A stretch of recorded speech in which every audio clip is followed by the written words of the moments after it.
Hello student, मेरे YouTube channel Rakesh टीके जी 12 में आपका स्वागत है। इस वीडियो में मैं कक्षा 10वीं हिंदी के लिए एक सेट लेके आया हूं जिसमें महत्वपूर्ण वस्तुनिष्ठ टाइप के क्वेश्चन और बहुत ही महत्वपूर्ण क्वेश्चन है जो कि आपके पेपर में आ सकते हैं। इसलिए आप इस वीडियो को शुरू से लेके लास्ट तक अच्छे से देख लीजिए और जितने भी इसमें क्वेश्चन दिए गए हैं उनके आंसर आप याद करके जाएं। आपको हिंदी के पेपर में ये क्वेश्चन ज़रूर देखने को मिलेंगे, इसलिए आप इनके आंसर अच्छे से याद करके जाएं। ठीक है, तो चलिए फिर वीडियो स्टार्ट करते हैं। सबसे पहले बहुविकल्पीय टाइप के क्वेश्चन आते हैं आपके पेपर में 6 नंबर के। वो किस टाइप से आने वाले हैं और इनमें से भी आ सकते हैं, इसलिए आप इनको अच्छे से याद करते हुए चलें। पहला क्वेश्चन है, तुलसीदास की रचना है, तो तुलसीदास की रचना कौन सी है? रामचंद्र का, या प्रेम पचीसी, या रसविलास, या फिर रामचरितमानस। तो सही आंसर क्या हो जाएगा? रामचरितमानस। दूसरा क्वेश्चन क्या है?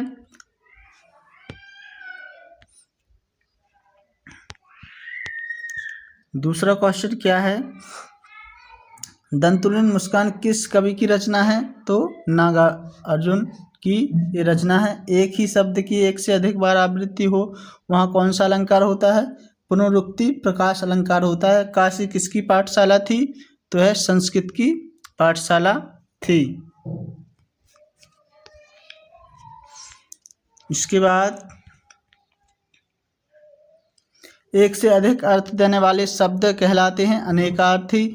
मैं क्यों लिखता हूँ, यह किस लेखक का नाम है? मैं क्यों लिखता हूँ के लेखक का क्या नाम है?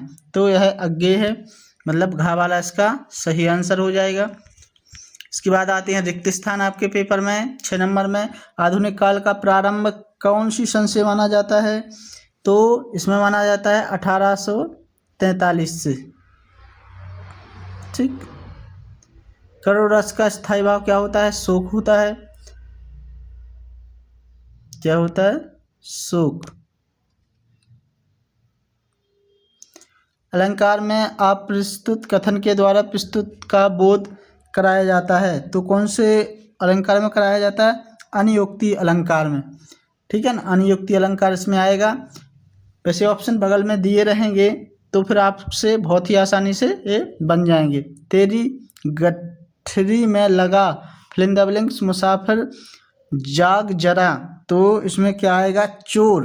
इसमें आएगा चोर आ जाएगा इसमें आंसर। पंचवटी में कौन सा समास होता है? तो कौन सा समास होता है? सभी को पता होना चाहिए, इस संस्कृत में भी पढ़ा है आपने, द्विगु समास होता है। ठीक है। एक कुटिया में फिलिंग द ब्लैंक्स घूमता दिखाई दिया धर्म चक्र, इसमें क्या आ जाएगा? धर्म और चक्र। चलिए, सत्य सत पहला क्वेश्चन है, फसल हजारों खेतों की मिट्टी का गुण धर्म है, तो यह हो जाएगा अपना सही। आपको सत्य लिखना है। मुक्तक काव्य पूर्व पर संबंध से रहित एवं स्वयं में पूर्ण रचना होती है, तो यह भी हो जाएगा सही। नेताजी की मूर्ति कस्बे के चौराहे पर लगी थी, तो यह भी हो जाएगा क्या? सही। भाववाच्य में क्रियाक्रम के अनुसार होती है, तो यह क्या हो जाएगा? गलत हो जाएगा। किसी बुद्धिस्ट के मरने पर रंगीन पताकाएं फहराई जाती हैं, तो वह असत्य हो जाएगा। पर्वतीय सुंदरता मन को नहीं भाती है, तो यह भी असत्य हो जाएगा। ठीक है ना, आपको असत्य इसमें सत्य और सत्य लिखना है, तो जो भी जैसा रहेगा उसको उसी टाइप से लिखना है। इस प्रकार से आपकी जोड़ियाँ आने वाली हैं। भवानी प्रसाद मिश्र कवि हैं, तो नई कविता के बात को आवश्यकता से अधिक बढ़ा चढ़ाकर कहना क्या कहलाता है? अतिशयोक्ति अलंकार कहलाता है। संस्कृति का सही आंसर है वो भदंत आनंद कौशल्य आनंद, इसका ये हो जाएगा घा वाला। लेखक यशपाल की आदत थी, क्या आदत थी? निठल्ले बैठकर कल्पना करना। जो ईश्वर पर विश्वास करता है उसको क्या बोलते हैं? आस्तिक बोलते हैं। अणु बम विस्फोट विज्ञान का दुरुपयोग है। ठीक है, तो इस प्रकार से जोड़िए आपको करना है। एक शब्द में उत्साह कविता के कवि का क्या नाम है? तो सूर्यकांत त्रिपाठी। निराला काव्य की शोभा बढ़ाने वाले तत्व क्या कहलाते हैं? अलंकार कहलाते हैं। मानव संस्कृति किस प्रकार की है? अविभाज्य है। क्रिया की विशेषता का बोध कराने वाले शब्द क्या कहलाती है? क्रिया विशेषण। एक से अधिक अर्थ रखने वाले शब्दों को क्या बोलते हैं? अनेकार्थी। मधु कांकरिया की कौन सी रचना आपके पाठ्यक्रम में है? सना सना हाथ जोड़ी वाली रचना है। इसके बाद फिर 2 नंबर में जितने भी इसमें क्वेश्चन दिए गए हैं उनकी अथवा सहित आपको अच्छे से याद करना है। यशपाल या मन्नू भंडारे जी की साहित्य परिचय, आपको 2 रचनाएं और भाषा शैली लिखना है। सेनानी ना होते हुए भी चश्मे वाले लोग कैप्टन क्यों कहते थे?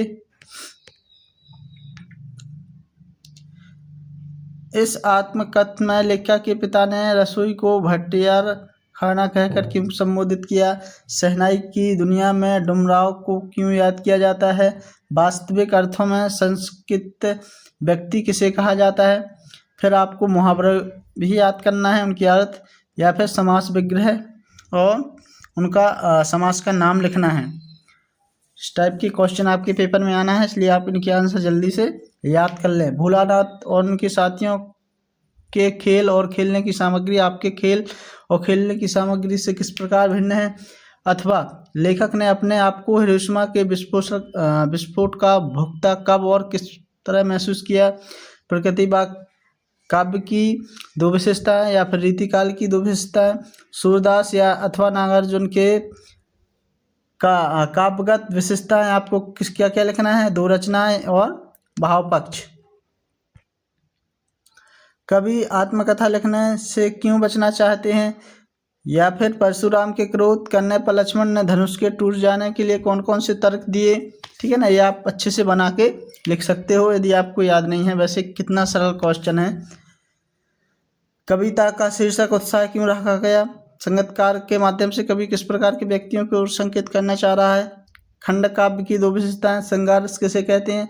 ठीक है ना, खंड काव्य हो गए, महाकाव्य हो गए। इसमें क्वेश्चन आपका आना ही है, रस से आना है, छंद से आना है। ठीक है, दिए गए हैं। कहानी उपन्यास में अंतर बिल्कुल आते ही आता है। रेखा चित्र स्मरण में कोई 2 अंतर ये बिल्कुल रिपीट होते हैं। फिर आपको संदर्भ प्रसंग व्याख्या वाले क्वेश्चन भी आना है, तो इसमें आपको लेखक का नाम और उस लेसन का नाम, पाठ का मतलब नाम पता होना चाहिए।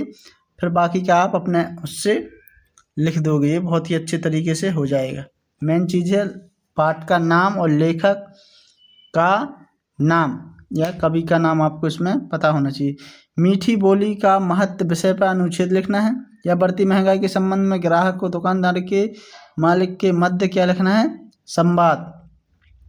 फिर एक पद्यांश से आ गया है व्याख्या करने के लिए, संदर्भ प्रसंग व्याख्या वाला। इसमें आपको नगरपालिका अध्यक्ष को मोहल्ले की नियमित सफाई के संबंध में आवेदन पत्र लिखना है। या फिर ट्रांसफर स्थानांतरण प्रमाण पत्र निःशुल्क वाला, या प्रार्थना पत्र जो 3 दिन की छुट्टी के लिए लिखते हैं, ये भी आ सकते हैं। तो उनको आपको अच्छे से याद करते हुए जाना है। जितने भी ये आपको दिख रहे हैं कि आप सभी की हेडिंग और निबंध याद करके जाएं। इनमें से आपको एक जरूर देखने के लिए मिल जाएगा। पर्यावरण प्रदूषण, वर्तमान में कंप्यूटर की उपयोगिता, विज्ञान की प्रकृति का मानव जीवन में महत्व, मतलब विज्ञान के चमत्कार, जीवन में खेलों का महत्व, ये आप आंसर बिल्कुल याद करके जाएं इनके निबंध के। एक आप पठित गद्यांश आएगा जिसको आपको पढ़ के उसमें आंसर ढूंढना है। ठीक है ना, तो इस टाइप से आपका पेपर आने वाला है और इसमें से भी बहुत सारे क्वेश्चन आने वाले हैं। तो आप इनके आंसर ज़रूर अच्छे से याद करके जाएं और आपका पेपर फिर बहुत ही अच्छा जाएगा। ठीक है ना, चलिए तो अभी आप इतना कीजिए, फिर मिलते हैं नेक्स्ट वीडियो में। Thank you.